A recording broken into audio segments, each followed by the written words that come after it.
Levantaré mi bandera, estando en mi país o estando allá afuera, porque para mí, mira, no existen fronteras. Yo levantaré mi bandera, wow. Levantaré mi bandera, estando en mi país o estando allá afuera, porque para mí, mira, no existen fronteras. No, no, y es que hay mucho sentimiento, lo grito al viento, de ser latino nunca me arrepiento. Lo digo desde la Suiza, centroamericana, rebota en Colombia y en Dominicana y yo. Welcome, everybody, to the Latin Babbler Show, brought to you by the new Wafi Media. I am your host, Rafael, the Latin Babbler. I am here alongside with my amazing co-host, Miss Rocky is joining us. We got Paula Garcia from Paula Knows Something and Daisy Tornell from Cafecito con Daisy. Today's guest is an extremely popular Mexican-American DJ, songwriter, producer who has worked with talents such as Chris Brown, Pitbull, Steve Aoki, Diplo, and has many appearances in Tomorrowland, Coachella, Lollapalooza, Parocavile, a World Cup Dome in Germany, performances in venues like the Shrine Auditorium, Marquee Nightclub in Las Vegas, and the official Super Bowl after party of the Los Angeles Rams, and more, with most recently EDC Mexico 2022, that was back in March. He will be headlining the halftime show of the MexTour in Dallas on May 28th. Welcome to the show, the infamous Deorro. What's up, man? What's up? What's up, you guys? Thank you for having me. Thank you for inviting me. Yo, I'm crazy. I was looking at your Instagram. I was looking at some of the stuff that you were doing. You got everybody popping. I mean, there are crowds that are just jumping and popping to your music. Yeah, man. The goal is to give everybody some good cardio and Cardio. Oh man. To give everybody some good times. To give everybody a good night, or depending on what time I'm on. I'm curious, as like a DJ, like how many do you work, like 7 nights a week, or do you get time to rest? This is the best way to put it is whenever people have time off, that's when I'm working. So like spring break, usually it's where I get the most busiest. Summer, obviously, that's when I'm never home. But lately it's been picking up. I've been blessed to say that my it's back up and running. The whole entire, like, the runs, the tours, they're pretty much back to normal already. So very cool. All right, so I have a question, because we have a lot of guests that have different stories and different upbringings. Are you first generation Latino? Yes, I am. Yeah. What was that like? Like, where'd your parents come from? Like, how they? So mi papá es de Guerrero y mi mamá es de Guadalajara. So we grew up in a Spanish household, and all my English I got it from school. So I was really lucky to grow up with that pretty much still around me. Like, I still everything anything that has to do with family was like quinceañera, primera comunión, like just like straight culture, So that was it turned out to be one of the biggest blessings, because later when I started questioning like my career, and asking what else do I have to offer? It was just like in my face, the culture was in my face. It was like, and I was just like, damn, like, dude, I have a lot to offer. What am I talking about? So it was a blessing, so yeah. I question, because of the fact you mentioned the quinceañeras and things like that. Was your family like very traditionally cultural? Like, did you carry that on? Like, are you carrying that on? Yeah. So I am, and I think I'm doing it because it's beautiful, because like, like we're gonna, like, me and my fiance, we're gonna have a very, very, very Mexican wedding, and because to me there's something about it that it's just. It's like, if you're going to quinceañera or a boda like that, like you're gonna have a great time, and I think that's something that, of course, I'm gonna keep that alive, Inspiration growing up, your musical inspiration. Tell us about that. So I come from a very, very different background when it comes to my music. I like Bob Marley was a big inspiration. Jimi Hendrix, Pink Floyd, and then even like Rage Against the Machine, Sublime. Like Rage Against the Machine. Yeah, I'm telling you, man. I wanted all my friends. I wanted to be in a band when I was little, and like none of my friends knew how to play their instruments. So I learned every instrument and then I taught them. And it's like, I was really dedicated. I really wanted it to happen. I didn't realize how dedicated I was until I got older. And I looked back and I was like, man, I really wanted this to happen, you know? So yeah, my music comes from all different kinds of music backgrounds. Did you get a lot of support like growing up for what you're doing? You know what's funny?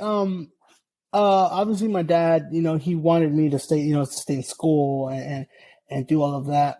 But I look back now, and it's not like there was a lot of tension. It was like he was really cool about it, but at the same time, I think what it was is that I respected him so much. It's not that he was strict. It's just I really respected him a lot. So, but I look back, no, man, I've always been given the love and support. I do remember my dad getting really upset when he'd wake up at 4 a.m. to go to work, and I'd still be up on my computer making music, but I was just like, I think, and I remember especially one time that was different. He like woke up, and I think he was fed up, and he told me, he was just like, I just want you to do good in school. And I remember, I guess I responded to him. I told him, Dad, like, I really love what I'm doing, and it was always different after that. I think he recognized that, because dude, like I would think I was like in middle school, and I was really passionate about something like that. I think he recognized that. So I mean, again, I've always had a lot of respect for him. I think he's always trusted me, and I got lucky that I have always had that support and love from family like that. So I read that in one of your interviews, you actually considered going to med school to help fund a better life for you and your family, right? Yeah, I did go to med school. Yeah. Oh, you did? Yeah, I got like a CNA. I became certified nurse assistant. Like I was in scrubs. I was in there. Wow. I was in the hospitals. Wow. Yeah, I was taking care of the old people, turning them over, wiping them. I was in there. Oh my God. Yeah. No, but so when was the moment you decided to go into DJing? Like, what was it that you said, oh, this is it? So that moment wasn't just it was about a year and a half, that moment, like it wasn't just like an overnight thing. It was a question I was asking myself for a year and a half. I already had, my kids, and they were just newborn, and I was really like, I just wish, there was, I could just go up to someone and say, hey, what should I do? It wasn't like that. I had to really figure this out on my own. And it was a lot of trust and gut, and it's scary because you're like, you have the power to make the decision, but what you're afraid of is making the right or wrong decision. You see, but that, I think what it was about making whatever decision I chose, it was about making it the best decision, and I think that if I would have chose, the medical career, I think I would have made the best out of it, but the fact that I feel like the medical career was always going to be there for me, I went with music, I was just like, I'm going to try music first. And, if worst comes to worst, medical will always be there. I already had my connects, like I was really well connected. People like the nurses loved me where I was volunteering. So I was just like, I feel like they'll always be there, so. So what does it mean to you to be a Mexican American DJ in today's day? Man, I feel like, for the majority, like when I'm playing in places like when I'm like, when I'm like deep into Canada, where it's like I'm not really like in the beginning, it was just like I'm playing this music. I felt like a bridge, like I was introducing people, and I would know how to do it. It's not like I would just be like, boom, here's Mexican music in your face, take that. Nah, it was more like I'd play a little bit of cumbia and mix it up with some EDM at the same tempo, so nobody has to really change the rhythm, and like I would do that in the beginning, and over time to see that now I can play like in Edmonton, like the furthest in that I've gone into Canada, and now it's just like I pura raza, it's just like I'm just like, damn, where all these Mexicans come from, like this is just like, and it's so cool to see that, like that. I feel like that, like, man, when they're out there and then, they just, you could just feel the love, and it's just like, they're just really proud. And I'm just like, man, like, I'm just one of many, like, I'm really hoping I'm opening the doors and to these new artists that are coming up, and now I'm seeing a lot more, Latino artists that are starting to put more of our kind of sounds into the music, and that's cool. Cause it's like, I don't know, I just feel like I'm an example, so yeah. That's amazing.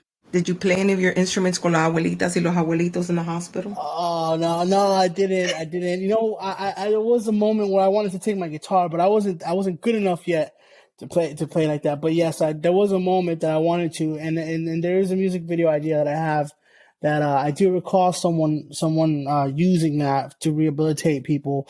You know, so, and that's something that I that's probably one thing that I could use to connect both worlds, you know, my music and in the medical field, because I know a lot of people would appreciate. I remember seeing someone take the guitar one time. There was a ward and there was a section in the hospital, and this guy would come in like once a month and he'd sing, you know, and I was just like, damn, that's cool. Music is healing. Awesome. 100%. That's amazing. So, we mentioned earlier that you started producing your own tracks at a very young age, and you went on to have like a backup getting your CNA. What when you started, I read that you started around 14 years old playing at local gigs. Were you at like family and friend events, or were you up in the club? No. What was that like? So I was there was a long time there where I couldn't go into these clubs, right? But no, so my dad, él tocaba la guitarra y él cantaba, he sang at you know, and like yeah, so he would play music, and then he'd sing a lot of, like, if he didn't have a song, he'll just sing it, you know? And so usually this is literally how it started. So usually around like June, where people started graduating, you know, the families would have little get-togethers for, like, you know, whoever was graduating, and then I would be there and I'd play a little bit of the younger music, and then those same kids would come up to me and say, "Hey, what are you doing tomorrow? Tomorrow I'm gonna have my party for my friends. You know, we need a DJ." So I was just like, "Cool, I'll be here." You know, so I would ask my dad if I could borrow his stuff, and then I'd come back the next day. I'd do the same exact house, but then it'd be your younger kids, and then that's how I slowly started getting my foot in to be being a DJ with, like, you know, with the younger crowd in my city. And then with time, I also started finding out that, like, there was clubs, local clubs, and the way to get into those clubs was by handing out flyers. And I think I handed out almost 1 million flyers when I was, you know, 17, 18, because you know, I loved getting out and I loved networking, so that was my thing. Getting flyers handed out, and there was a lot of flyers that I handed out to events that I wasn't allowed in because I wasn't old enough, you know. But still, I grew the relationships, and like that's really what helped me out a lot, you know. At what age did they let you DJ at the club? There was some that, like, they kind of was like, look, as soon as you're done playing, you got to get out, you know. Yeah. And they're sitting there watching the IDs. They're like, hold on a second, we got to get this one out. There was a couple 18 and over clubs I played when I was 17, but I played like right before doors open. You know, they were just like, got to get out. You know? I definitely, and it's funny because a lot of the clubs that I really wanted to go to that I had heard of, there was like this club called Heist here in LA. And like I always wanted to go to it, but I was never old enough to go. And then by the time I became old enough, it's like I had got booked for it, you know. So it's like, oh, that's cool. It was just pretty cool how it turned out. You know, it's like, wow, like this is Heist, you know, like, wow, this is what it's like. It's cool, you know. I remember I wanted to be here like 4 or 5 years ago. Pointed though, when you got there, you were just like, it's not what I thought. Well, the thing is, I only because it was no longer Heist. It was some other club, and I know like when they used to do Heist, they used to like deck it out with production, you know. So I knew it looked a lot nicer, you know. So, but I was just like, cool. Like I used to be outside, you know, like from like 8 p.m. till 2 a.m. handing out fires, you know. So, but it was cool, you know. Without Gullo, your story, main reason being is because we talk a lot with like comedians, celebrities, actors, things of that nature. And one of the things that we, you know, have common ground is that in the Latino community, they just don't push their kids to kind of go into the creative fields. And so I'm just like really happy that at least, you know, regardless of the friction that you get, because we all get it. It doesn't matter which, regardless of the friction, your dad was like, you know what, I'm going to completely like go with it. You know what I'm saying? Yeah. And that was cool. And you know, I feel like because he was a musician himself, you know, it wasn't like I wasn't tattooing or nothing, you know, I wasn't doing something completely off. You know, he was just like, well, it is, you know, music, whatever. But the thing is, you know, and I was struggling in school, man. Honestly, I don't even know how my dad put up with me. but bro, like for me, like, you know, I have a still to this day. I always thank him. You know, I was like, look, Dad, honestly, like, I always thank him, you know, because, you know, I am him, you know, just all over again. And, you know, he gave me the opportunities and everything that I've been blessed with, you know, I've blessed him as well. And like, you know, Yeah, that musical talent, it passed down, bro. for real. That musical talent, yeah, it's crazy. So now you were announced to be featured during the halftime show at the MexTour. That's in Dallas on May 28th. It's La Federación Mexicana de Fútbol. Will be playing against Nigeria. And you're actually producing the anthem. How did that collaboration come about? So man, I mean, like I gotta give big ups to management, man, because obviously, you know, we all grew up watching Los Partidos, you know, and I've always, you know, being involved with the Rams, I think kind of like opened the eyes up to management and everything. That I'm really open to being involved with sports and stuff. And we had the connection with the international, with the whole Somos Locales. And, you know, when they were just like, you know, how would you like to come out to play a couple of shows? I was like, I'll make the song. I was just like, oh, I'll be a part of this. I want to be a part of as much, because it's like, you know, especially, you know, it's for my culture, you know, it's like I grew up watching Mexico. And it's like, dude, I'll do whatever, you know? So and I'm actually going on tour with them. So we're going to do a few games and, you know, we're doing some halftime shows, and yeah, I did the song for them and everything. I think the song was just like on the side. I was just like, they wanted me to do a voiceover of the commercial. And then after I sent them the voiceover, I also was like, I also made the song for you guys, you know, and they were just like, oh, this is dope. And then, you know, so that kind of just got thrown on top. And, but yeah, bro, like, you know, it's exciting because, you know, that's something me and my dad did, you know, when I grew up. We used to watch the games, and it's kind of like, hey, Dad, check it out. You know, like I'm going to be their official DJ, you know. My dad was like, what? You know, that's like, it's wild. So yeah, man, I'm really honored, and it's exciting because this is going to be different, you know? And every game is going to be like, these stadiums are massive. It's going to be like 100,000 people, you know, and it's, I get to be there and I get to watch the games and hype them up. So that's so exciting. yeah, it's wild. It's nerve-wracking too, kind of, because it's very different now, you know, like it's not like a show. It's this time it's like I'm going to be like kind of like, you know, I recall some of the games. It's like I'm trying to remember what the DJs were doing, you know. It's like I got to do that, you know. And the stands are going to go crazy. Yeah. Yes, no, definitely. So being a long time fan of the game, what is it like to be pairing up with La Selección Nacional de Mexico and Intocable for this tour? So it's wild because this is, like I said, this is something that you know, I grew up watching it on TV, and we've been to some of the games. I recall, you know, my dad, like I remember my dad, I was little, you know, like my dad would like cry when they would win, you know, at the games, and it's crazy how it's like a full circle, you know. It's like it's all this hard work that you put in, and like you know, applying my culture to what it is that I'm doing that I love, and all of a sudden, like these are the results that you get, you know, like you get to be a part of something like this. This isn't just like you're playing this club, like nah, you're a part. This is something everyone from our culture, like we all, like, you know, if I tell you I'm, you know, Mexico Nacional, you know, you're gonna be like, you're gonna recognize it, you know. It's something that we all grew up with, and to me, that's a mad blessing. It's crazy. Like, it's unreal. You know, it's unreal. And every time, you know, like, I'm just like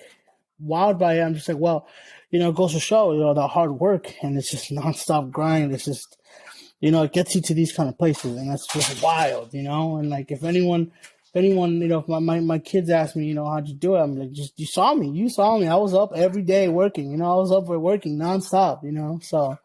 But it's unreal, man. It's crazy. I can't believe I'm the one that gets that amazing position. That's wild.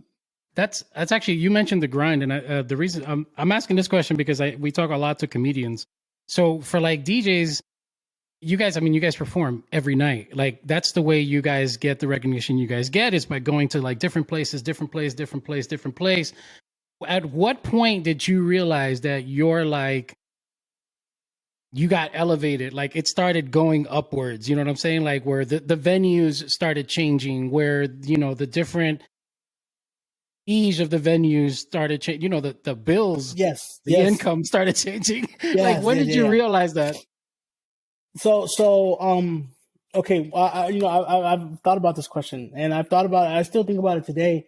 And I don't think I have the correct answer, but I think there's many things that that help me realize that so making music, you know, in my room, you know, putting together beats and like singing into the microphone, and then going out to some other part of the world and then having people sing those words back to me, you know, seeing that I'm connected with them, that right there, it's just like, okay, this is something else. I'm no longer just doing music. You know, I'm connected with these people. Whether it's through Spotify or YouTube it doesn't matter. We're connected. You know, when I started seeing people, you know, take signs that say like, play this song, you know, play that song. It's just like, when I first saw that, I was like, almost like, wow, you know, like, dude, like that's my song. You know, they're talking about me. You know, that was when I realized that this isn't just me playing a hobby, and I'm not just showcasing my talent up there. Like, nah, I'm connected. I'm connected with the people, and you know, I got lucky that happened early on for me. You know, and I feel that it's because I really applied myself to what I did. You know, so whenever people really connected with my music, they were connecting with me. And, you know, people were able to see that through my videos, and, you know, and I feel that I got really lucky, man. I got lucky that people like me, you know, and, you know, and early on I did start seeing, you know, that I like to say that it's my music that people recognize. You know, my music is what people are connected to. I'm just here making it, you know, I'm just, but I feel like when people say like, you know, are you famous? I would say not me. I would say the music. I think the music's very recognizable because that's what people connect to. You know, that's what you hear my music, and I feel like if you have the same frequency and you can connect to it very easily. You know, that's actually a really good answer to think about it that way. That he's Wow. not, you know, they're not connected with you per se, but your music, which is like something like. Yeah, and I'm just enjoying the ride. I'm just like, I'm here. I'm just happy to be here. You know, I think what I do in the studio is the magic. I'm not the magician. I think whatever I've been blessed with, I think it's a bundle of everything. It's being inspired by my culture, being inspired by just life. You know, like just having a great time, and then putting all that into music. I think that's what it is. That's the secret sauce. You know what I'm saying? That's beautiful. I mean, I think that's a sign of a true. Your family must be so proud. Oh my God, my family, they're just like, every time we see each other, they say, oh, let's get some pictures, you know? I'm just like, yeah. They're definitely proud, and I have I'm Mexican, you know, like, I have a massive family. You know, I'm like still meeting half of my family on the road, you know? Look at that. So. That's amazing. Well, I wanted to mention really quickly, my son actually, he's a competitive dancer, professional dancer, my 11-year-old son. So we're just like your dad, always, you know, pushing to him for the best. And it's funny enough, the first time I heard about you was your collab with Elvis Crespo, Bailar. He won first place in 5 different competitions nationwide for your song. No way. Yes. And it was amazing. Dude, that's so crazy because so that song was a big step for me. Yeah. I really wanted to bridge my world and the Latino world, you know? So I took like my favorite part about EDM, which is the very bounce, very heavy, high energy. And then my favorite part about the Latino world at the time, which was merengue, because that was the peak of every party. You know, when you play Suavemente, that was when everybody was up to the seats. So I'm blending those two songs together. And it was funny because I didn't have Elvis Crespo in mind. I was just like, I'm going to make the song. And then when manager was like, who do you want to sing this? I was just like, Elvis Crespo, as a joke. Right? And then we managed to get his contact, and he loved it. Elvis loved it. He had it recorded like the next day, and I was just like, no way, this is actually gonna happen, you know? Like, but that's so cool because Bailar, I feel that song has been part of so much in dance. A lot of people have danced to it, and I've seen so many videos. Half of the videos that I come across are like people dancing, you know? And I'm like, that's so cool because I know dance is also a form of art, and a lot of people express themselves in it. you know, and it's like two different worlds coming together, and like that's incredible. That's amazing. Super incredible. I mean, those How old's your son now? opportunities- How old's your son He's now? 11, and he did that when he was 9, so 2 years ago. Wow. Yes. That's And the amazing. auditoriums He's went good. crazy. Yeah, they went That's crazy awesome. when they heard that song. Everybody's like, "Oh my God!" But I mean, just like in the collabs with Elvis Crespo, are you gonna have any special guests for your halftime show? Maybe a Oh, little- so I don't know about the halftime shows. I don't know what I'm allowed to do, but I'm gonna try. I'm gonna ask everything. I'm gonna ask if I could do whatever I can. I know we're in different cities, and I know different cities will call for different opportunities. But you know what? My album coming up, I do have like big collabs on that. I made a song with Tucanes de Tijuana, and Wow. Yes. yeah, That's dude. exciting. We just like, and they're stoked for it. Like, me and Mario, we text on WhatsApp, and he's just like, we got to make sure this music video is fire. We got to make sure, like, we go hard when we put this out. I'm like, I'm down. Let's do it. You know. Yo, when that video comes out, you got to send it to us so we Yes. can pump it up. 100%. No, 100%. I mean, that song, the way it came out is when we completed that song, I felt the same way when I completed Bailar. I was just like, oh my God, I already know this has this song is hungry for people to dance. You know, like I just like it, you know. I gotta tell you something. You mentioned the numbers of these size stadiums. So, like, let's say we're going to Madison Square Garden. It holds like 40,000. I could be wrong on the number. When we talk about 100,000, you're talking about like back when Queen was on stage and he's Yeah. sitting there doing the chants, and there's like Yeah. a river, like an ocean of people in front of you. Like, how does that feel from a magnitude perspective that for a halftime show, you're So- going to be literally rocking out 100,000 people? Let me tell you one of the unique experiences I had as an artist, and it's something that not many artists actually experience. I went from like playing in front of 400 people, 200 people, to all of a sudden I played in front of 40,000 people, and then I went back to 200 people. And that was because one of my songs blew up in Australia. It blew up in Australia, and I got booked to close out this festival. It was after Skrillex and after Steve Angelo. And like, I was in the restroom, like I was nauseous, dude. I was like, I was super like nervous, you know. I was like, I could not believe I was about to go in front of this many people. The most I've done is 400 people, right? And when I went up there, I did not pay attention to the crowd. I was way too nervous for the crowd. I paid attention just to what I was doing, right? But there was a moment where I looked up, you know, and it was from the biggest song, the song that got me out there, and to hear them sing the words back to me, when I got off that stage, all I kept thinking was just like, I want that. I want it. Yes. The answer is yes. The answer is yes. I want crowds like that. So it was as if life kind of gave me a taste. It was just like, hey, look, this is what you can get if you keep working, you know? So for me, like that was such an incredible like sample, you know, that I came off that stage. I was just like, oh, that's it. Like it's on, you know, I'm going for it. And there's nothing stopping me now. So I didn't really get to experience what it felt like to be in front of that many people, because I was like, dude, I mean, it was like a fish out of water. I was just like so out of place. But now when I'm in front of that many people, like EDC is like 80,000 people. It's you know, I get nervous when I start looking at people's faces individually, but it's kind of like you're playing in front of this massive monster of people, like one beast, and like the goal is to try to make that one beast dance. You know what I'm saying? And it's so cool because it's just massive when you play a song and you just see that many people moving at the same time, jumping, you know? And like to get them to put their hands up and clap their hands, it's just like it no longer feels like 80,000 people. It just feels like one massive.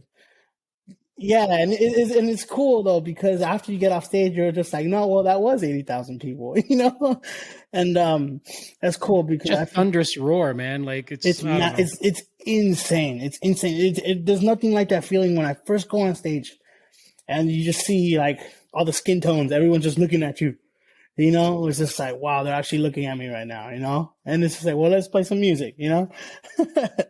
I have a humanizing question. have you ever DJ'd an event where like nobody was into it? Oh yeah, man. That's something that I recently did. Actually, I did. When was I in Brazil? Like 2-3 weeks ago. I played my set, right, and then I played like an after party VIP. But it's like the VIPs are like they're always too cool for school, That's like, different, yeah. VIPs. I thought it was something like I'm not even worried about the VIPs. Yeah. But you kind of just. I was kind of like, I'm here, whatever, But it's cool though because those are always a challenge. It's like, okay, y'all don't want to dance. All right, my goal is to make you dance. And it's like, and it's cool to kind of get everyone by the end of the night. They are kind of bobbing their head. You're like, go, we won. That's it. That's all I need.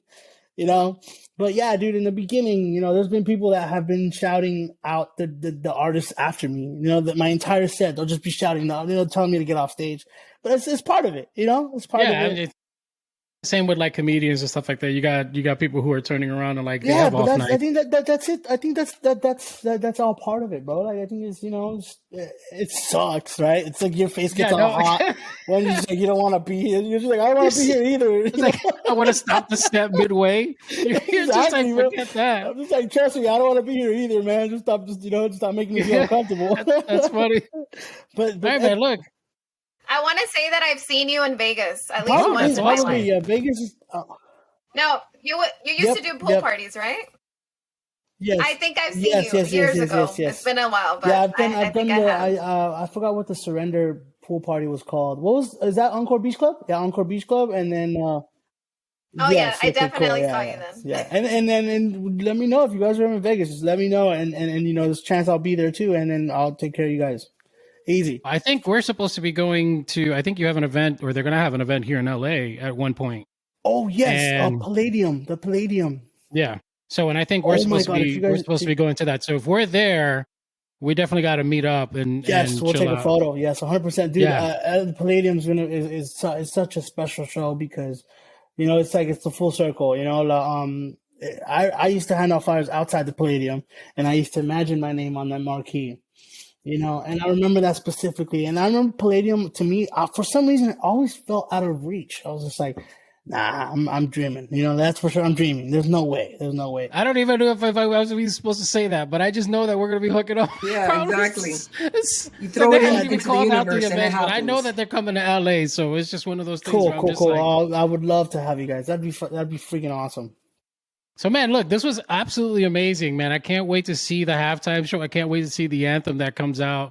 We'll definitely push it on our side when it comes out. I can't wait to play that. When you have the video, man, send it our way for your album. Definitely. Yeah, of course. Gotta slap it out. Album, I think we're putting out the album. I think July 1st or something, and I'll definitely send it over. There's all kinds of. I got a collab with Angeles Azules.